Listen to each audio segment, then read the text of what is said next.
Good morning, seller sessions.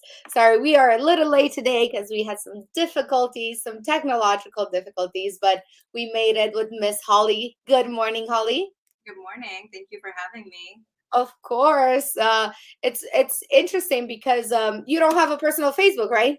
No, I don't. Amazing. I don't think I've met somebody without a Facebook in a long time. So that says a lot of things. So good things more than anything. But I'm glad you're here. And we've met. When did we meet, Holly? Was it Not maybe 6 months ago. maybe? Yeah. Should have had you on much sooner. I still use your product, by the way. It's so amazing. I love it. Why don't we start with that? Why don't we tell people what kind of brand you have, and then we'll go into your story a little bit. Yeah, I have a personal body care brand called Madame Lemy. So I started with natural deodorants. I couldn't find a natural deodorant that worked. And what started that journey, my best friend at age 30 was diagnosed with stage 4 metastatic breast cancer. And she was the person who really educated me about switching to natural deodorants, products in general, but specifically natural deodorant. And not being able to find one, someone suggested lemon, and I tried lemons and it worked really well. And then I realized it's not practical to cut up lemons every day. So I figured out how to turn lemons into powder, not knowing you can just buy lemon peel powder, but DIY, then figured out the rest of the ingredients. And my neighbor in New York happened to be an Oxford trained chemist who helped me with all the essential oils. And then a family friend is a former VP of R&D for Elizabeth Arden. And he really walked me through the process of starting my brand. So I've had it for 4 years, and it started with deodorant, body powder, and now we're launching other products. And it's all natural, vegan, cruelty free. That's amazing. How long did it take you from the moment where you had this idea to like selling your first product? A year and a half. So I had the idea on May 30th, 2016, and I launched it about a year and a half later in 2018. And it was, I think sometimes things just come to us if we tune into that. My friends and I were at the vegan restaurant in the West Village, and I came back from the bathroom and they were talking about making products. And I said, "Oh, I've been using lemon." And I just randomly said, "Oh, I'm going to turn it in a company." And then my friend and I were walking afterwards, and I said, I'm going to call it Lemmy. And it was just this light bulb moment. And I had it and I ran with it and I never stopped. And I just, like you just said, problem solver, figuring out how to get on here. I just found a problem and I solved it. And I love that saying that if you can solve a problem for yourself, you can solve a problem for millions of people. That's so beautifully said. What do you think it took so long, over a year? Like, what are some of the difficulties that you've had? That it took over a year to launch it. Yes. It took over a year and a half. Well, this was my first company. I had a lot of difficulties starting it, and then a lot more after. Um, the beginning stages. So first starting it, I had to figure out the formula. That took a while, and I was testing it on myself to begin with because I didn't want someone to test it if it was going to irritate them. And it was in June, July when I was making the formula. I was in like great shape because I was running on the Hudson in New York every day testing it, and I was getting rashes. There, I was getting weird like cysts from like different ingredients, though they were natural. I didn't know chemistry. I was just kind of guessing, and so thank God somehow I figured out the powder formula, and then my neighbor who's a chemist really gave me a lot of chemistry lessons. And then starting a product-based business is so fucking hard, and if you don't know, you don't know until you know. And getting that help along the way really guided me. Started going to the SBDC, the Small Business Development Center, and they really helped me. Someone there had mentioned, "Oh, you should go to Cosmoprof North America. You can find packaging." And that's how I found my packaging. And I always advise people to do that because I went, now their trade shows in person again. I went in person. I was able to build relationships with manufacturers, and they did really small MOQs, minimum order quantities, when I began, where if you just cold call someone, they want, I think, 3 to 20,000 units per SKU, and I was able to negotiate 500 units per SKU, and now my orders are much larger than that. And I really sold myself and my idea. So, and then capital and funding it myself, and at the time with an ex-husband who was helping me in that aspect. And um, that was a challenge too when you are in a business with a partner, and there were a lot of challenges starting it. Incredible. What an incredible story. So you started and then did you ever wanted to quit? Like did it ever get so hard that you're like, I'm done with this? Yeah. Take a breath for that one. uh, I have had so many challenges, more challenges after launching it than launching it. And I never ever once had the thought I want to quit. I did go through some mental health struggles, and which prompted me to temporarily shut down my company, and I got the help that I needed. I launched my business in 2018 at the Malibu Farmers Market, and my mentor, his exact words were from SBDC when I told him I want to sell this product. He said, "You're fucking crazy if you think you can sell a deodorant for $35." And I thought, and now it's even, I raised the price just as things have gone up. And I thought, where are the rich ladies at? They're in Malibu. And so I contacted the Malibu Farmers Market and started selling there. And people bought them, a lot of them, and no one questioned the price. And I thought, okay, I'm onto something. And then I launched my website. I think at the time it was Squarespace. Now I have Shopify, and they were selling. And then it was 2 months after that, my then husband told me over a phone call he wanted a divorce, and he was 3,000 miles away working on a job in a different state. And I really spiraled. I never wanted to quit my company. I honestly, that wasn't even a thought. I just really didn't want to be alive because I felt like I lost everything, and I had left a career that I had as a celebrity and TV makeup artist to run this company, and thought that I had a supportive partner. And I really learned from that to never, ever, ever depend on anyone financially, to always be self supporting through your own contributions, because you just never know what can happen. And that really terrified me, not knowing what was going to happen. And it brought up a lot of, I know now that was such an unhealthy, toxic marriage that I was in. And you don't see things sometimes if things feel familiar. And there was a lot of unresolved childhood trauma and life trauma that I had gone through. And I had been sober for, at that time, 7 years, and in a 12-step program. And I really thought that I had done the work, and it's ever evolving. We're always doing the work. And I hadn't really dug into healing what I needed to heal. And so that brought up a lot, and I got really depressed, and tried multiple times to take my life. And I was in an outpatient program at Los Encinas. It's where they shot Celebrity Rehab with Dr. Drew. It's really different when you're in there as a patient, not watching it on TV.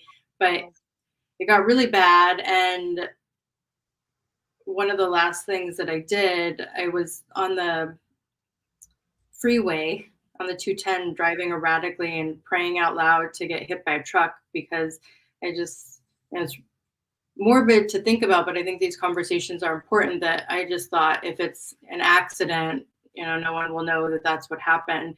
And that was really a bottom for me. And then I checked into the inpatient program at Los Encinas, the inpatient psychiatric ward, and it really saved me from harming myself.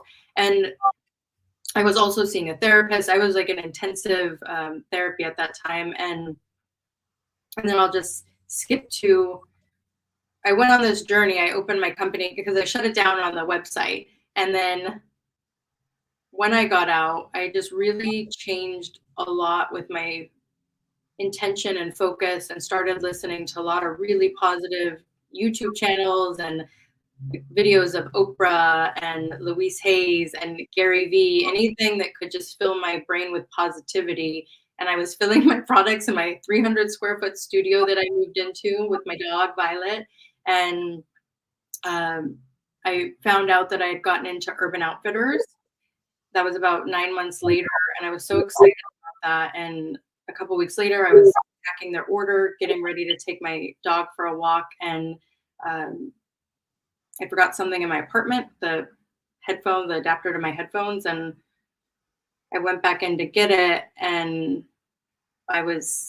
didn't know I was going to get hit, which saved my life. My dog had pulled me, and I was hit by a delivery van, um, and woke up on the pavement thinking I was paralyzed. And it's just really crazy. I say all that because I was praying out loud for that to happen, and it happened in a very different way, and it really woke me up to life. I had a lot of broken bones and a brain injury. I was in the hospital for almost a month and had to learn how to walk again, and continued running my company from the hospital bed with a catheter, not being able to walk with a brain injury, because I thought, I'm not losing this Urban Outfitters account. And it was a wild ride, and I'm just really blessed that happened, because now I've grown a company, and I'm a public speaker for mental health and suicide prevention. Well, I mean, uh, I know I'm just quiet. I'm like I'm listening. I'm taking everything in. I mean, what an incredible story you have. This is probably the most interesting stories that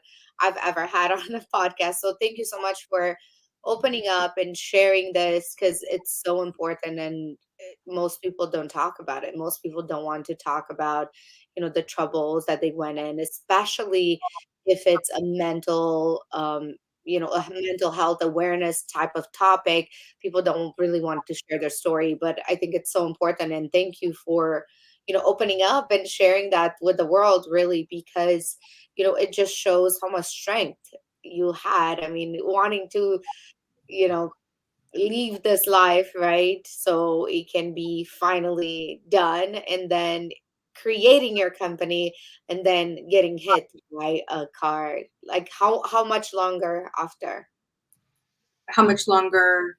After you remember when you were going through that tough time, and then you actually got hit by a car? Like what was the time span? It was 9 months. So my ex-husband told me he wanted a divorce in March of 2018.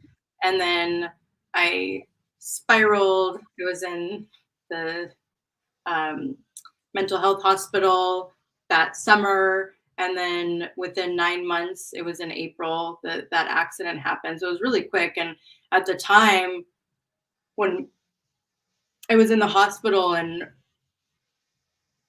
all of that was happening, I just really thought the world was against me.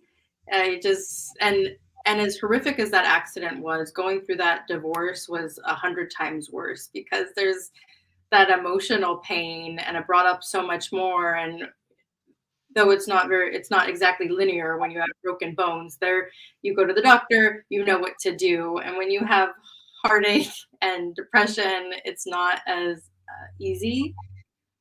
It was a really rough couple of years, and I'm just really thankful for that, because I'm remarried now to a really extraordinary man, and I now know what a healthy relationship is.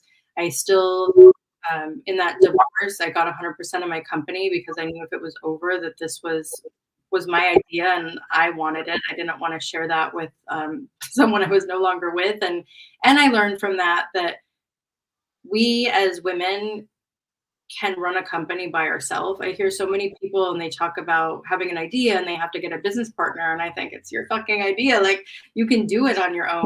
Though it's great for people that have partnerships, I think more people need to know that you can absolutely do things on your own. And I own 100% of my company. I've exponentially grown my company. It's launching in other countries, and I didn't need somebody else to do that. What were some of the things that were easier with a partner and harder with a partner? Because you had both, right? In the beginning, it was both of you trying to run it, right? Yeah, I think trying to think what was easier about it. In the beginning, working on that and having someone at that time who was interested and invested in it, there was the bouncing of ideas, and the also the challenge of that was the bouncing of the ideas, because then you have an idea and you know this is what I want to do, and then if you have somebody who can be more dominating, who has a very specific idea, it's there's a lot of tension. And then also doing that in a marriage, that marriage was not going to work regardless. But looking back at it, combining that in that kind of relationship wasn't healthy, one. And then two, I didn't feel like I had a voice or the freedom. And so some of the things I was agreeing to that I knew were not right. And that was the biggest challenge, I think. And I hear that often too with other people who have a business with someone else. They have one idea, the other person has another idea, or they have different ways of working. And it takes a lot of communication, I think, for an effective business partnership to continue. And do you feel for your personality that, or just for maybe this business in particular, like, do you feel like you're better off just being the sole owner and being able to make those decisions? Oh, yeah, 100%. And I think also because of um, other things that had happened in my life, just past trauma, and then that marriage, and a lot of things, I think I always felt like I didn't have a voice. And it's really strange that a deodorant company, now launching other products, but that a deodorant company essentially has given me so much empowerment with things that I never thought I would have, like talking about mental health and making decisions. And I, in the short time that I've had this company, well, it seems like a short time. It's been 6 years from the idea, and then launching it 4 years ago. And then in the past couple years, and I would say even the past year, I've had so many people reach out to me, investors. I've had people that have asked to acquire my company because they see the potential, and I always say no because I know what I've built and what I'm building, and I know what I can take it to. And I've gotten it this far on my own that it's for me, this has just been a really empowering thing to show myself that I can do this, and to hopefully show other women that they can too. Wow, that's incredible. So, well, what's in the future for Madame Lemy? I have other products I'm launching. I'm launching bath salt in a few months, and then we're doing a baking soda free version, which is really exciting because a lot of people ask for that. And then during the pandemic, I really transitioned my company more to a D2C brand. I had been selling with Anthropologie and Urban Outfitters, and I'm still selling with Macy's and I was with some other retailers. And then with the pandemic and everything that brought on, I really shifted my focus to our website and to Amazon, and I've grown that a lot. It grew exponentially, and now I'm starting to work with a really experienced rep, and so hopefully growing the B2B, and then working with distributors in other countries, and I'm working on a baby line of products, which I'm really excited about. Okay, very cool. So what do you feel like some of the differences are between selling on Amazon and selling on D2C? What is like some of the easier things or some of the harder things? Amazon is really challenging, super challenging in the beginning. Because they have so many brands and products, it's very specific of what you have to do to sell on there. And sometimes I just want to like pull my hair out because I'm the one. I've had other people do it, and then I've taken the initiative because I wanted to learn more about Amazon and what I was doing, and some of the things that weren't making sense to me because other people were running the logistics aspect. And so it's been a learning curve, because on your own site, it's pretty straightforward. And then on Amazon, it's just like this crazy roller coaster puzzle that you have to figure out. And sometimes it feels like it changes. Um, It does change. It doesn't feel like it does change. yeah. So that's been challenging. And I'm working on, I'm a contributor for Forbes, and I'm working on an article right now on Amazon, because I have shifted some of my focus to selling more on Amazon, because it was really an afterthought for me before. I would send product and it would sell. And then as I met you and Mina and other people and started talking to other brands who were selling on Amazon, my mindset shifted where this can be parallel to what I'm doing on Shopify, that I can also exponentially grow my Amazon sales and my Shopify sales, and just figuring out that inventory aspect. That's been really exciting to know that I can do that, and that it's a strategy. If you put a correct strategy in place, you can grow that just as much as your e-commerce site. And how have your sales done on Amazon ever since you started paying attention more to it? They're growing. I'm still, to be completely transparent, some of the things that I was being told to do, I was more focused on fixing the images and the SEO, and I wasn't paying attention to the inventory. So it was growing a lot, and then I sold out of everything. And there's this waiting period of getting inventory back in stock. And so talking to Mina, he's been saying to have like 2 times your lead time of inventory. And so now I'm working on doing that to make sure that I have inventory in stock. So it was going up and it was growing, and then I sold out of everything. So, but knowing that and seeing, even just with changing as simple as the images on Amazon, these were things I never thought about. And as a consumer, I know when I go on Amazon, I'm looking at the images, I'm reading the images of what they say, I'm looking at the videos, and it never clicked to me that I needed to do that also for my products. And it was interesting that once I fixed that, the day after, my sales like went up exponentially, and it was all because of fixing those photos. So it's really been um, a good thing to know that there's another platform that you can grow just as much on. And they take a percentage of your selling FBA. There is a percentage, but it's still less than a wholesale when you're selling to a retailer, and you have more control of it. Yeah, that's very good to mention, because once you're in it, once you're into Amazon and everybody's kind of doing the same thing, you tend to forget like how easy it can be compared to see in some cases. I mean, I'm sure you could probably have stories and stories and stories of some of the difficulties that you have to see, and there are difficulties everywhere. It's just a matter of always, I guess, course correcting and making sure that the strategy that you're applying works. And I think a lot of people get confused on Amazon because they kind of follow the same rule that somebody else did for a product, where with thousands and thousands of different products, what works for you may not work for somebody else. Yeah. So do you feel like, what are some of the things that you saw that are like easily applicable to Amazon that like made a difference for you, beside like making sure you have stock? Yeah. So first, have stock.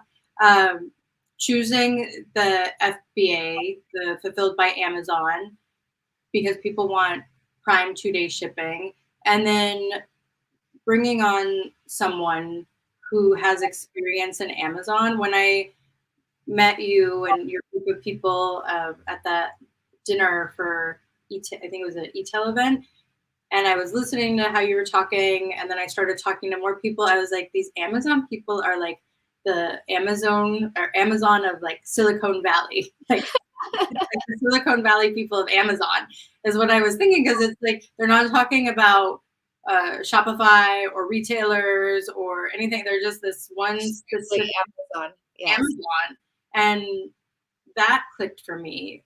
Why are they only focused on that? If they're only focused on that, that must be where all of their revenues coming from? And if all the revenues coming from there, then what are they doing? And that was a light bulb moment for me. And I have a really great marketing person who has so much experience, and we put ads up and they just perform really well, and they have a high reach and a lot of views. And we have On Amazon?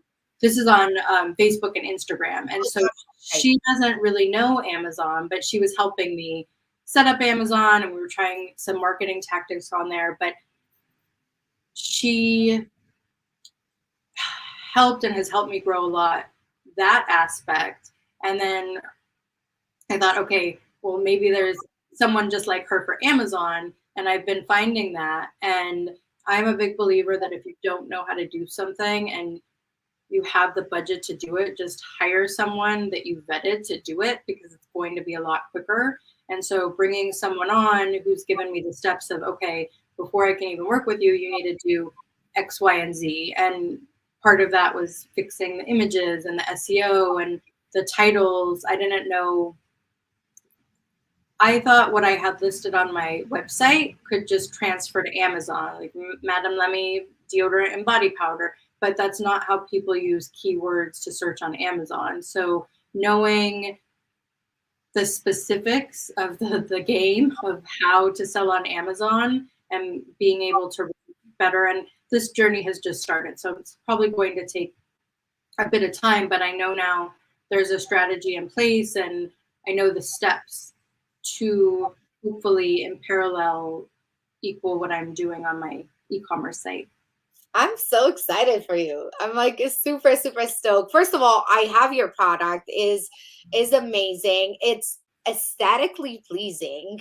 Let's start with that. It's gorgeous. Do you have one? You have one right there in the back. Can you show it to us? Yeah. Okay. So this is the box that it comes in. So it's a magnetized box, and there's really pretty artwork of directions, and then at the bottom, it says Fiat avec amour. It means made with love in French. It's a French brand. I'm not French. I think I was in a past life. And then let me see if this is open. There might be a sticker on it. I think this one's closed. But it comes with this jar, and then there's powder in here, and there's a really cute fluffy puff. So you apply the product with the puff, and you can use it as a deodorant, body powder, or a dry shampoo. Very, very cool. I love that. I remember first I noticed the aesthetics around it, and then just testing your product, and it's really good. I really like it. So I look forward to seeing what other products you're going to come up with. I mean, I love your story because it was literally like DIY, right? Like you did all of it yourself. You started the formula yourself. You tested it. You had to stop due to personal problems, and then you never gave up on it, which says so much about like your integrity and the way you run your business. And I love it. And I feel like that's why I love being around entrepreneurs, because it doesn't matter where we come from. We all have different struggles, and those who persist and are consistent with what they love, those are the ones that make it. And just like reading your story when when you submitted the form, and just hearing you speak, I mean, my God, like what a tense and emotional roller coaster you had, but yet you're here and you're thriving. Thank you. Yeah, it's been a journey, and I really hope to just encourage other people. I also love being around entrepreneurs because we're different people. It's a different, you have to have a thick skin to do it, and you really learn a lot from entrepreneurs. And I hope with my story that I can encourage other women and people, men too, that regardless of what we go through, if you have an idea, just don't give up and just keep taking the next step and the next step. And it's really quick how a product can just take off. And if you do it well, and if you pay attention to the details, and you don't just try to sell something just to sell something, but you're really intentional and detail oriented, you can really do well pretty quickly. Yeah. And now you become a public speaker as well, right? Yes. Yeah. How does that feel? Like, do you like doing that part? Do you like sharing? Like, where are some of the places that you spoke at, and how was that for you? Yeah, I love it. I've spoken at the U.S. Women's Summit the year Michelle Obama was the key note speaker. Oh, I've goodness. spoken at Athena. I've spoken at, or not Athena, Opponent at USC. And then I speak regularly at USC to their master's and undergraduate business program. And it's funny, I started in 2018, right when I launched my product. And I remember getting a letter from someone. It was really sweet. And they said, you just have to work on your confidence, because I thought, why am I here? I thought that I had nothing to share. I just started this product. What am I going to teach them? And then I went through a lot of things and stopped speaking for a while. And after, during my going through my divorce, I had spoken a couple times, and I really connected with a lot of people because I started opening up about more personal things. And as things kept happening after I was able to walk again and went back, I remember the first time I spoke again, I was on crutches because I was in a wheelchair, and then a walker, and then crutches. And then I went back to speak, and I really just started opening up even more about a lot of things and a lot of the trauma that I'd gone through. And I have now thousands of letters from USC students over the 5 years of speaking there. And in the past several years, no one really mentions their business or their business idea. They talk to me about things that they've gone through. I've met with people, I've met with women who shared with me that they had been raped, that they had never told anyone. I've met with people that have asked for resources for mental health help. And again, it's just so strange that I have this deodorant and I'm talking about suicide through it. But I mean, that's how I that gave me some kind of platform, having this product. And I wrote about my story, and I submitted it to 20 business publications because I was speaking, and I thought, I want to get this story out there of everything I've gone through. And I kept following up, specifically with Forbes. And finally, I think the editor was like, this woman is not going to leave me alone. And she wrote me back, and she didn't say they published it. She said, we don't publish one-off pieces. Would you be interested in being a contributor? And I had never written for a publication before, but I just wrote my story and wanted to help people. And I was hired to cover mental health and entrepreneurship. And I've been a contributor there for a couple of years, and then started writing for Foundr as well. Unbelievable. What a beautiful story, how like everything led to this point. And just like you said, like through that connection of the product, I mean, the product was almost like the seed of this whole new life that you had, right? Because the product was just like this one thing that kind of kept you going in a sense, because you were like, okay, I have this baby that I need to nurture and put it out there. But then if you look at it, you have all these other avenues and rows that have opened because of that one product. Yeah, And it would absolutely. probably what makes it more special for you, which is probably why you're not selling it. Yeah, it's really, it's like a child. It's like you have a baby, it's, and a business, and it's not, having your own child is very different. I'm sure I don't have one, but Yeah. the term of like, it's like a baby, you really feel like you birthed something and it's yours, and it becomes, you become protective of it, and you want to make sure that it goes to where, that it's taken care of, and that it grows to what you know that it can grow to. And this product really, I feel like it saved you. I mean, it's good talking about it because one, like you may be giving other people an idea to focus on something that they love so they can overcome some of the mental struggles that they're going through. I mean, I think that's so incredible because it's energy, whether we feel depressed or happy, it's all like emotions, and we need a way to direct that. And unfortunately some people direct that towards maybe harming themselves or whatever happens, or you can take that energy and transmute it into a passion for something. And I feel like that's what happened in your case. And you can correct me if I'm wrong, but your love for life and put into the creation of this product is just so beautiful. Because of it, it like opened up so many doors for you. And probably you saved so many lives. Like, I mean, I know you get letters, but imagine the ones that you don't, that you just changed their life.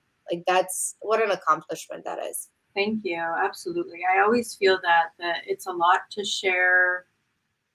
It's easier now because I've shared my story a lot, and I've healed a lot. And I know that when I go in a room, whether it's 10 people or 100 people or 1,500 people, however many people are there, that if I can help one person who might be contemplating suicide or feels like there is no hope and no one else listens, but there's one person who hears me and I help them, then it's worth everything that I'm doing and sharing, because it's really, again, odd that this is the platform I have to talk about this, but I see the impact that it's had, and I want to continue using my story to help people.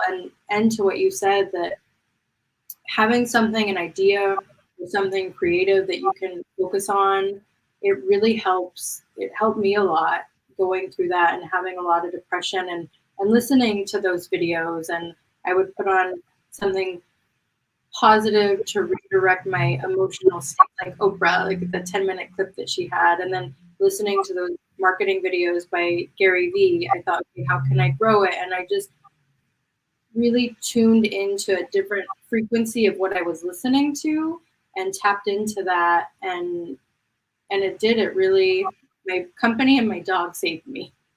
Incredible. So what are some things that you did? So did you have like a person that you would look up on YouTube and just kind of go down the list, or you knew like, okay, I like Oprah, like what she says resonates with me. Like, how did you find some of this inspirational people that you followed? I've always loved Oprah. She's my guru, and I've never met her, but she's my guru. And listening on YouTube, when you click on a video, it will show you similar videos or suggestions. And so I was just clicking on things. There was, I think I discovered at that time, Abraham Hicks. Yes. It sounds kind of hokey if you like know the story, but I just love listening to it. It was really entertaining and it was funny to me. And I would type in specific things that I was going through, like motivation for depression or spiritual awakening. I would just type in random things on YouTube, and then I would find videos that way. And then when I was working at the time, I also had 2 books. I had a creative book that was really colorful, and I put all of my ideas in there. And that's when I came up with my idea for my baby line that I'm launching next year. There was so much darkness, and something about writing down and creating things really helped my mind. And then I had a separate book that was for my emotions. So everything I was going through, I wrote down, I journaled what I was going through, and really tapped into that, and continued doing that, and continued just looking on YouTube for different videos to listen to. But that really helped me so much. I really advocate if somebody's going through Was that depression. a daily routine for you? Say that again. Was that a daily routine for you doing Yeah, this videos? Do you it, still do? I do. I don't journal as much, and it's a good reminder to, even when you're in a good place, to continue doing the things that helped you get out of a dark place. So I need to continue doing it. I do have my books. I have a lot of journals, and I still write down my ideas, and I try to journal and write down what I'm grateful for. I think that helps when you have a gratitude list. That is so beautiful. So you feel like writing it down, it's something that could help everyone. Yeah, I go through, I have, here it looks nice. Here there's like a pile of books and papers on my shelf here. I have notes that I'll come across, and I write down things, and then I'll see like, oh, I did that, or I got into that store, or that happened. When I had my vision board, so I had this small 300 square foot apartment that I moved into, that It was like a dungeon. It was so dark. And they say that your physical atmosphere is a reflection of your mind. I chose this apartment that was facing another wall, was so dark with my dog, and was really depressed in there. And with time, listening to those videos and thinking, like, I have to change my life. No one's going to do it. And there was one wall, and I turned it into my like working vision board wall, and I would just pin things. And so one of the things I pinned on there was Forbes. I had stores, I had things that I just wrote on there, and then they manifested into something. I had this picture of this really attractive Calvin Klein model, and met somebody, a man, my husband, who looks very similar to this guy on my random vision board. So I think it helps because you're putting it in the universe, you're calling that. And then if you keep the documents of what you've written, and then you can see what's happened. A lot of times we're in this moment and we're thinking of where we need to be next and what we want. And then if we stop and we think, a year ago, what did I want? And then you realize, oh my God, I have that life. I think there's a lot of power in taking a breath in a moment and acknowledging what you've created and what you have, and to be grateful for that. You're such an inspiration, Holly. You really are.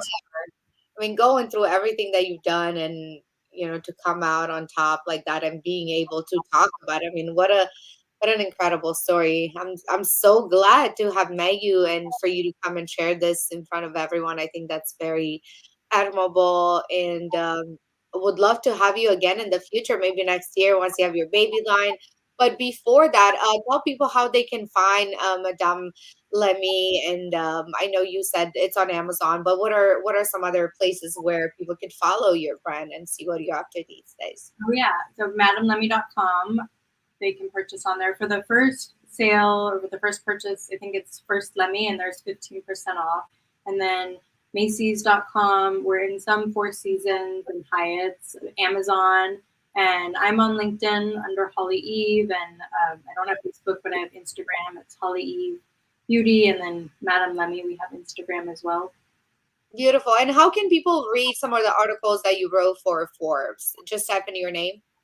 Yeah, if they type in Holly Eve Forbes, my column will come up, and in a couple weeks I should have my Amazon article up. I'm excited. I know I'm gonna wait for it. I'm gonna look up for it. But thank you so much, Holly. I'm so happy you came. And I know we had some difficulties in the morning, but you didn't give up. You're like, I'm gonna figure this out, and we made it happen. So thank you so much for being here, especially so early because you're my time zone too. So yeah. Thank you so much for having me. And that took a minute, but we got on, and really appreciative. I'm so glad I met you. And thank you for being such a light and having this podcast and being so kind. You're so sweet. I know me and you will talk very soon again, but for everyone else, you'll catch us next Monday on Mindset with Belle. And this is my doggy, and she's saying bye too. Oh, that's so cute. You'll probably have someone next week who has Facebook, so it will be on time. It's okay. You don't need Facebook. Thank you. Take care. Thank you so much for having me. Bye-bye.